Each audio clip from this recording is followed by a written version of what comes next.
Opa pessoal, boa noite. Então, queria falar para vocês algumas coisas a respeito dos óleos essenciais, né? Um esclarecimento a alguns vídeos que têm sido publicados falando a respeito do não uso, de não ter evidência suficiente na literatura, de não poder utilizar nem mesmo como aromático no difusor, não poder ser ingerido, né? Ser disruptor endócrino. Então, gente, já pegando esse último gancho sobre ser disruptor endócrino, né? De fato, os óleos essenciais eles têm efeitos endócrinos, né? Tanto que tem óleos essenciais que eles são utilizados na mulher para regular os hormônios, diminuir a formação de hormônio masculino no corpo, estimular a produção de hormônio feminino no corpo da mulher. Tem óleos essenciais que eles atuam em hormônios metabólicos como a insulina, dentre outros que regulam o metabolismo energético, né, o gasto e acúmulo de energia. Então, sim, os óleos essenciais eles têm efeito metabólico, né? Tem efeito hormonal, ou melhor, tem influência sobre o efeito hormonal. Então isso não é segredo para ninguém, gente. Então, inclusive essa é uma das razões pelas quais nós utilizamos os óleos essenciais, né? E sim, né, o óleo de lavanda, o óleo de melaleuca são óleos que eles têm efeito antiandrogênico, ou seja, eles diminuem a síntese e a conversão de hormônio feminino em masculino, né, nos organismos. E sempre foi dito, né, que nós temos muito mais a aprender a respeito dos óleos essenciais, e o que nós sabemos já nos permite fazer um uso domiciliar sério dos óleos essenciais. Em relação à falta de evidência em estudos científicos, bom, em relação a isso, a quantidade de estudos que estão disponíveis, elas falam por si só.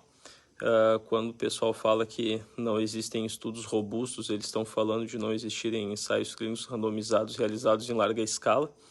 E, aliás, dificilmente isso vai acontecer, que, em geral, esses estudos eles são principalmente financiados por grandes laboratórios, grandes marcas, grandes universidades, e não se tem interesse para fazer isso em relação aos óleos essenciais, né?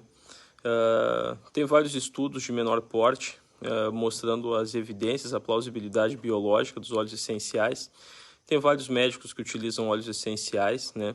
Nenhum profissional que fala o que quer, o que pensa, ele deve ser tido como autoridade, né? Quem é autoridade são os estudos e o que nós temos de evidência até então, né?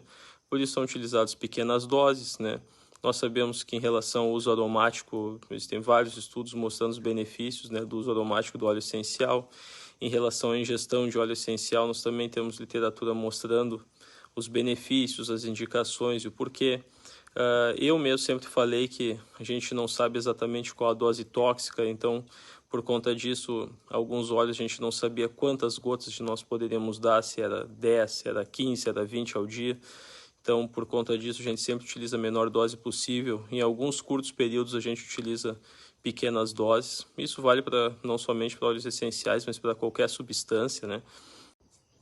Mas, enfim, sim, né? Para se ter cuidado com o uso dos óleos essenciais, né? Para a gente sempre recomendar uma dose mínima, uma dose pequena. Não confiar cegamente em qualquer vídeo, em qualquer declaração, mesmo que ela seja por um profissional que seja doutor, mestre em bioquímica, em farmácia, né? Aliás, bioquímica e farmácia são duas formações tradicionais, né? Normalmente não estudam algumas alternativas naturais e nem o porquê utilizar alternativas naturais em saúde, né? Não são profissionais prescritores que recomendam e que entendem variação de tratamento, tá? Com todo respeito à formação deles, sabem muito, né? Muito na área que eles se formaram, né? E a menos que tenham se dedicado um bom tempo a entender os óleos essenciais, não vão entender o princípio do uso, o porquê do uso, né? E também entendem muito pouco, né? Qualquer profissional entende muito pouco a respeito da interpretação dos estudos, como se utiliza estudos, para que protocolo, para que guideline e como se utiliza evidências científicas, né? Que o pessoal que faz parte da doTERRA aí, que os óleos essenciais, que gosta de terapia natural, todos sabem que tem evidência científica para o uso da estatina, por exemplo, simvastatina, atorvastatina, e quase ninguém quer usar. Por quê? Porque sabe que apesar de ser uma substância lá que tem o redução de risco comprovado em doença cardiovascular, né, tem efeitos colaterais que a tornam indesejada, né? A última palavra que cortou no último vídeo, né? Mas então a mesma situação se dá com outros medicamentos, né, para transtornos emocionais, né, dor crônica e por aí vai. Situações em que a substância é segura, é documentada, é indicada, mas a gente não gostaria de fazer uso, né? Eu mesmo me encontro nessa situação, né? Teria indicação para ter iniciado o uso de metotrexato, prednisona, juntamente com ácido fólico, há 1 ano atrás, 2 anos atrás, mais ou menos, quando descobri que tinha artrite, eu optei por não fazer.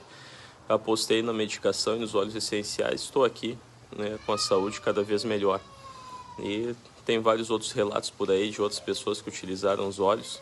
E, gente, tem estudo mesmo mostrando, né, o benefício do uso aromático, do uso tópico, do uso interno. Então é isso aí.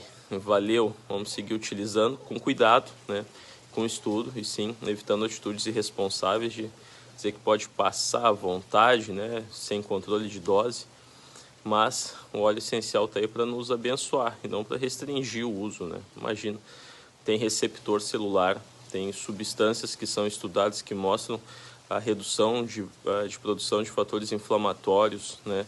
A melhora da síntese de hormônios, melhora do sono. Bom, enfim, tá aí, né? Quem não sentiu o benefício até pode ficar em dúvida, mas quem já sentiu e quem já viu o estudo não tem por que ficar com um transtorno aí para não usar.